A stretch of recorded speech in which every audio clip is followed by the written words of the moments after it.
அனைவருக்கும் வணக்கம். இந்த காணொலியில் ஜனநாயகனுடைய ரிவ்யூ பற்றி தான் வந்து பார்க்க போகிறோம். நான் ஆல்ரெடி போன வீடியோ வந்து போட்டால் கூட இந்த வீடியோ வந்து போடணும் அப்படின்னு சொல்லி தோணுது.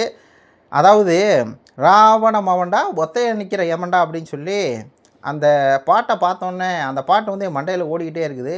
போன வீடியோவில் கூட சொல்லியிருந்தேன், இந்த மாதிரி ராவண மவன்டா ஒத்தைய நிற்கிற யமன்டா அப்படிங்கும்போது ஒரு 60-70 பேர் வர்றாங்க. அந்த 60-70 பேர்த்துக்கு வந்து இவர் யமனாக இருக்கார் அப்படின்னு நம்ம எடுத்துக்கிறதா, இல்லை வந்து வேறு எப்படி எடுத்துக்கிறது அப்படின்னு சொல்லி நம்ம அதாவது யதார்த்தமாக வந்து பார்த்திங்கன்னா அந்த வீடியோவில் கேட்டிருந்தேன், இந்த வீடியோவில் கேட்டிருந்தேன்.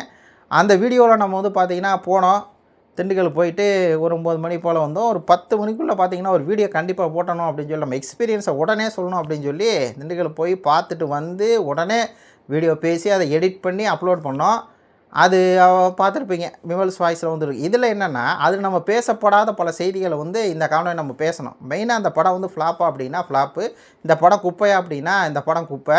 விஜய் அவர்கள் நடிப்பு வந்து மட்டமாக இருக்கா அப்படின்னா மகா மட்டமாக இருக்குது. விஜய் அவர்களுக்கு பில்டப் மட்டும் தான் அந்த படத்தில் இருக்கே ஒழிஞ்சு விஜய் அவர்களுக்கு நடிப்பு வரல, ஒன்றும் வரல. சும்மா வந்து பார்த்தா நின்றுட்டு இருக்காரு.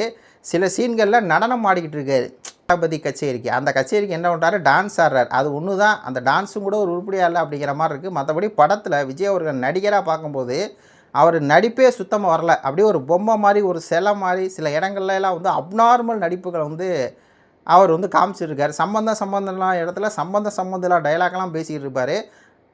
அதுக்கு உதாரணம் சொல்லணும் அப்படின்னா மம்தா பைஜு, அது வந்து ஒரு பயந்த சும்மாவும் ஆனால் ஆர்மியில் சேரணும் அப்படிங்கிற ஒரு மோட்டிவேஷன் வந்து இவர் கொடுத்துக்கிட்டே இருப்பார். ஏன்னா அவங்க அம்மா ஆசைப்படுவாங்கன்னு வச்சுக்கோங்களேன்.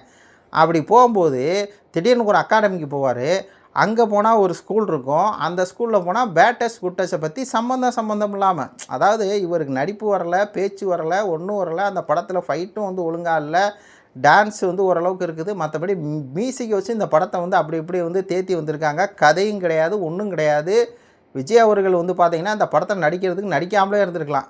நம்ம அந்த மெர்சல்லாம் பார்க்கும்போது ஆளப்போகிறான் தமிழ் அப்படிங்கிற மாதிரி அந்த பாட்டுக்கிட்டலாம் போட்டு ஓரளவுக்கு அந்த படத்தை பார்த்தோம். அதுக்கப்புறம் வந்த படங்களில் விட இந்த லியோலையெல்லாம் வந்து கெட்ட வார்த்தை பேசிட்டு ஓரளவுக்கு வந்து ஏதோ பண்ணியிருப்பார். இந்த படத்தில் ஒன்றுமே இல்லை. விஜயோட நடிப்பு வந்து பார்த்திங்கன்னா ஜீரோ. விஜய் அவர்கள் வந்து ஜீரோ, சும்மா பில்டப் வந்த, அதாவது ஃபஸ்ட்டு ஓப்பனிங் சீனே ஒரு சிறையில் இருக்கானா, ஒரு 100-200 ரவுடிகள் அவங்க வந்து போய் அங்கே சிறையில் இருக்கக்கூடிய ஒரு அதிகாரியை வந்து கொலை பண்ண போகிறாங்க. அப்போ என்னென்னா போலீஸ்லாம் சும்மா நிற்கும், இவர் வந்து அந்த ரவுடிகளை அடிப்பார். இதில் என்ன கொடுமை அப்படின்னா அந்த ரவுடிகள்லாம் இவரை பார்த்து பயந்துக்கிட்டு அங்கே ஒரு தாத்தா முழிச்சிடுவார். அந்த தாத்தாவை வந்து தூங்க வைக்கணும் அப்படிங்கிற மாதிரிலாம் படத்தில் அவ்வளோ பில்டப்பு, அவ்வளோ இது.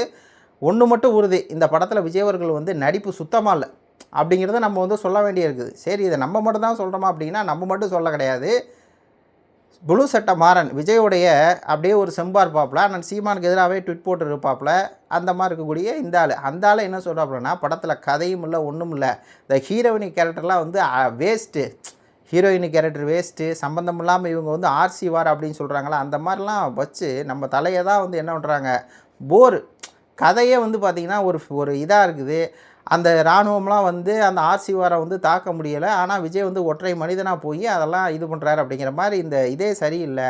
அதே மாதிரி மம்தா பைஜுவெல்லாம் தேவையே இல்லாத கேரக்டரு, இன்னும் வந்து படத்தை ஜவ்வு மாதிரி வந்து இழுத்துட்டாங்க அப்படின்னு சொல்லி புளு சட்டை மாறன் வந்து சொல்கிறாப்புல. அது ஏன் இன்னும் சொல்லப்போனால் அணில்களில் நம்பர் 1 அணில் யார், இட்டீஸ் பிரசாத். அந்த இட்டீஸ் பிரசாத் சொல்கிறாப்புல படத்தில் கதைன்னு ஒன்றும் இல்லை, பகவத் கேசரி தான் இவங்க என்ன பண்ணுறாங்க, ஜன கேசரியாக வந்து கிண்டி வச்சுருக்காங்க. ஆனால் அந்த கேசரியாவது ஓரளவுக்கு அந்த பாலையா அப்படிங்கிற நடிகர் வந்து ஒரு பில்டப் பாண்டி, அந்த பில்டப்பாக இருக்கும், 100 பேர்த்து 200 பேர்த்து அடிக்குங்கிற ஒரு எதிர்பார்ப்பில் தான் போவாங்க. ஆனால் விஜய் அப்படிங்கிறது ஒரு நார்மலாக பார்த்தா இவரும் படம் முழுக்க என்ன பண்ணுறாரு, அடிச்சுக்கிட்டே இருக்கார், ரத்தம் வந்துக்கிட்டே இருக்குது, இப்போ கழுத்தை வந்து இது பண்ணுறாரு, அதை வந்து இது பண்ணுறாரு, போய் மலை காட்டில் வந்து ஒரு சண்டை போடுறாங்க, அதில் வந்து கழுத்தை இருக்கிறாங்க, வர்றாங்க போகிறாங்க. இதுதான் அப்போது இட்டீஸ் பிரசாத் என்ன சொன்னால் படத்தில் கதைன்னு ஒன்றும் இல்லை, ஹச் வினோத் வந்து படத்தோட கதை ஒன்றும் இல்லாமல் சும்மா வந்து ஒரு படம் எடுத்து வைக்கணுமே அப்படின்னு சொல்லி ஒரு 3 மணி நேரம் வந்து எடுத்து வச்சு மக்களை தலையில் வந்து இது பண்ணுறாருன்னு சொல்கிறாங்க.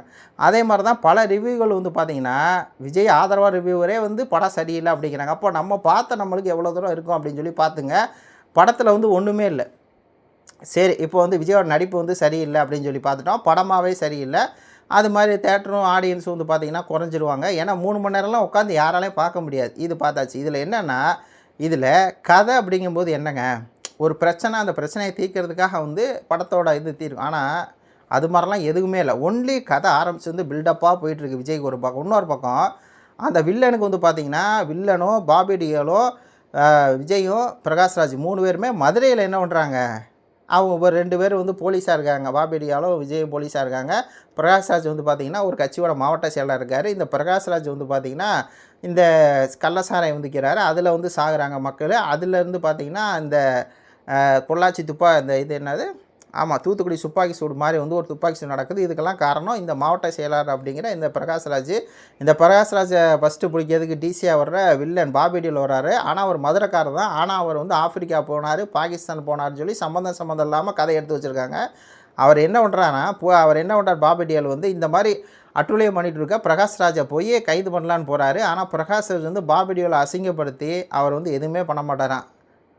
ஊரில் வந்து அந்த அரசியல்வாதி அப்படிங்கிறவன் ஒரு 1000-10,000 பேர்த்த வந்து கூட்டி வச்சுட்டு இவர் வந்து சட்டை பூச்செல்லாம் கிழிச்சுட்டு வந்து தாட்டி விடுவார். அதுக்கப்புறம் அந்த இடத்துக்கு வரக்கூடிய விஜய், கண்ணகி நகர் போலீஸ் ஸ்டேஷனுக்கு வரக்கூடிய விஜய் வந்து பிரகாஷ்ராஜை வந்து கைது பண்ணுற மாதிரி. அதுக்கப்புறம் என்னடா கதை அப்படின்னா, நல்லா பாருங்கள், இந்த பாபிடோவில் விஜய் வந்து துப்பாக்கியில் சுற்றுவார். அது நம்மளுக்கு எப்போ தெரியும்னா கடைசியில் தெரியும். அந்த அவர் வந்து சுற்றுறாருல, அதனால தான் அவர் வந்து சிறையில் இருக்கார். அப்படி அவர் வந்து சிறைக்கு போகும்போது தான் சிறையில் இருக்கக்கூடிய கௌதம் வாசுதேவ் மகன் மம்தா பானர்ஜி வந்து இவர் வந்து வளர்க்குறாரு. ஏன்னா இவர் கௌதம் வாசுதேவன் செத்து போயிடுறாரு, அவங்க மனைவியும் செத்து போயிடுறாங்க. அப்பா, புரியுதுங்களா? இந்த படமும் வந்து ஒரு நேர்த்தியான படம் இல்லை, இந்த கதையும் வந்து ஒரு நேர்த்தியான ஒரு கதையும் இல்லை. எல்லாத்தையும் போட்டு மிக்ஸ் பண்ணி யாருக்குமே படம் பிடிக்காது. என் பக்கத்தில் உட்காந்துருந்த ஒரு 6 மாதம் பையன் இருப்பான். அந்த பையன் பார்த்துக்கிட்டே இருந்தால் ஒரு 20 நிமிஷத்துக்கு மேலே அந்த படம் பார்க்க முடியல. அந்த பையனே அழுதுட்டான். இன்ட்ரோலுக்கு அப்புறம் பார்த்தா அப்பா அம்மா 2 பேருமே எந்திரிச்சு போயிட்டாங்க. 2 பேரும் விஜய் ரசிகர் அப்படிங்கிறனால வந்தாங்க, வந்துட்டு அவங்களே போயிட்டாங்க. அப்போ புரியுதுங்களா, படத்தில் கதைங்கிறது ஒன்றும் இல்லை. இதில் என்னென்னா அந்த செயின் ரியாக்ஷனை ஒன்று காமிச்சிட்டே இருக்காங்க. இந்த பாபி டியோலுக்கு வந்து ஒரு பில்டப் கொடுக்கணும்ல, வில்லன் வந்து ஒரு பெரிய ஆள் அப்படிங்கிற மாதிரி பில்டப் கொடுக்கணும் அப்படின்னு சொல்லி ஆஃப்ரிக்கா நாட்டில் வந்து இதே மாதிரி சிவில் வார் நடந்துச்சு. சிவில் வார் வந்து திட்டமிட்டே கம்பெனி வந்து ஏற்படுத்தி விட்டாங்க. அதாவது இலுமினாட்டிகள் அப்படிங்கிற பேருக்கு மாற்றி இப்போ டீப் ஸ்டேட்டு கம்பெனி அப்படிங்கிற மாதிரி இருக்குல்ல, அவங்களுக்கு என்னென்னா அந்த இதில் வந்து பார்த்திங்கன்னா வழக்கொள்ளை அடிக்கணும். வழக்கொள்ளை அடிக்கிறதுக்காக இந்த மக்களை வந்து சண்டை போட வைக்கணும் ஒருத்தருக்கு ஒருத்தர். அப்போ என்னென்னா மதக்கலவரம், சாதி சண்டை, அந்த மாதிரி நல்லா இருக்க மக்களுக்கு இடையில் மதக்கலவரம், சாதி கலவரம் உண்டாக்குற மாதிரி அதை போய் இவன் உண்டாக்குற மாதிரி. அதுக்கப்புறம் ஓ மதம் பெருசு, ஏன் மதம் பெருசுன்னு சொல்லி பொதுமக்கள்கிட்ட போய் இவன் போய் துப்பாக்கி கொடுத்து அந்த மக்களை வந்து ஒருத்தர் சுட்டு கொள்ள விட்டு அந்த மாதிரியான, அதாவது கதைங்கிறதுல எதுவுமே இல்லை.